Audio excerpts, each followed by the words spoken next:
नमस्कार, माझं जीवन या चॅनेलमध्ये परत एकदा मी तुमचं मनापासून स्वागत करते. तर कसे आहात तुम्ही? मजेत तर आहात ना?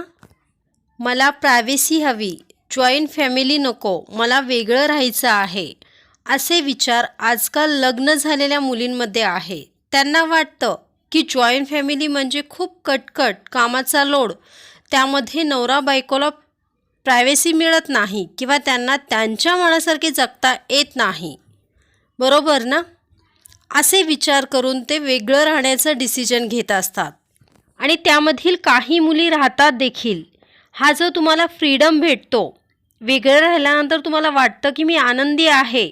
जे तुम्हाला वाटत असतं की तुम्ही खूप आनंदी आहात, तो आनंद खरा नसतो. तरी देखील तुम्हाला असं वाटत असतं, पण तो किती दिवस असणार आहे, तो कायमस्वरूपी नसतो. आणि पुढे जाऊन हळूहळू तुम्हाला असं एकल जगण्याचा कंटाळा येत असतो. तुम्हाला तुमची फॅमिली आठवत असते.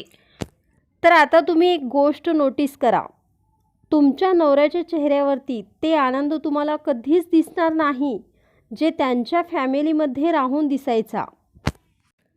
आता त्यांना फॅमिली असून देखील काहीच नसल्यासारखं वाटत असतं आणि त्याचं कारण कदाचित ते तुम्हाला समजत असतात. एक गोष्ट नेहमी लक्षात ठेवा, आपल्या फॅमिलीपासून दुरावून कोणीच खुश नसतं.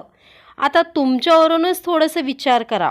एक दिवस तुमच्या आईवडिलांचा कॉल आला नाही किंवा तुम्ही त्यांना कॉल करू शकला नाही, तर आपलं मन किती अस्तव्यस्त होत असतं. माझं तर होत असतं. तसं एखाद्या माणसाचा देखील आपल्या आईवडिलांबद्दल असू शकतं ना, हे कसं आपण विसरू शकतो? तर मी असं म्हणत नाही की चूक तुमचीच असते. कधीकधी तेही चुकत असतात आणि तुम्हीही चुकत असता, पण एकमेकांना समजून घेऊन राहण्यातच आनंद आहे.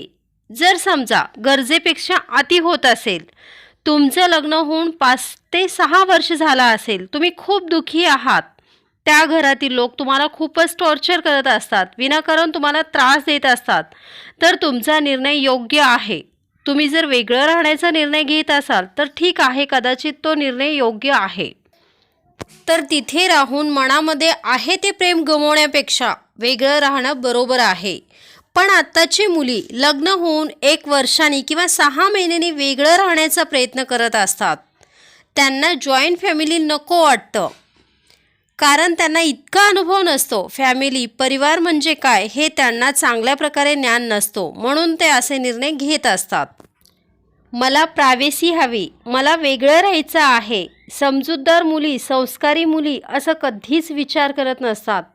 ते लोक कसेही असू दे, त्यांच्या मनामध्ये स्वतःविषयी प्रेम निर्माण करत असतात. फॅमिलीला जोडून ठेवण्याचा प्रयत्न करत असतात, तोडण्याचा नाही. कारण त्यांना माहिती असतं, खरा आनंद जोडून ठेवण्यामध्ये आहे, तोडण्यामध्ये नाही. आणि हे संस्कार त्यांना घरातूनच भेटलेले असतात. आणि काही मुली अगदी बालिशपणाने वागत असतात. ते काल्पनिक जीवन जगण्याचा प्रयत्न करतात. अशा मुलींना कुठल्याच नात्याचा काहीच फरक पडत नसतो. त्यांना फक्त एकल राहायचं असतं, प्रायव्हसी हवी असती. मग अशा मुलींना त्यांच्या आईवडिलांनी समजावून सांगणं त्यांचं कर्तव्य आहे. परिवार म्हणजे काय, त्यांना आपलंसं कसं बनवायचं हे त्यांना शिकवा. आपली मुलगी जर चुकत असेल, जर चुका करत असेल, तर तिला खडसावून जाब विचारणं हे तुमचं काम आहे, त्यावर पांगर घालणं नाही. असे जर तुम्ही करत असाल तर उद्या तुम्हाला नाही, तिला त्रास होणार आहे. कारण चुका करणं तिच्यासाठी खूप इझी होऊन जाईल. तर मुलींना मला एकच सांगायचं आहे, जे सुख मिळून राहण्यामध्ये आहे ते एकलमध्ये नाही. तुम्हाला वाटतं तसं, पण तसं नसतं. काही मुली राहिल्या देखील असतील, त्यांना जाऊन विचारा.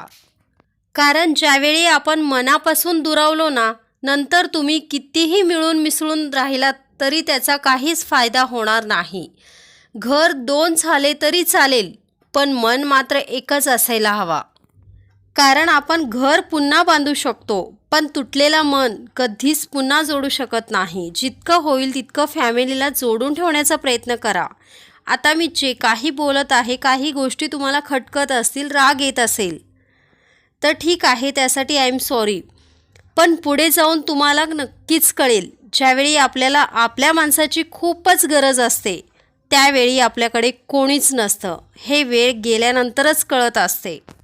त्या क्षणी आपल्याला वाटत असतं की आपण काय गमावलेलं आहे आणि काय कमवलेलं आहे. तर आजचा व्हिडिओ मी इथे स्टॉप करणार आहे. व्हिडिओ कसा वाटला मला कमेंटमध्ये नक्कीच सांगा. नेहमी खुश राहा, हसत राहा आणि पॉझिटिव्ह राहा. बाय.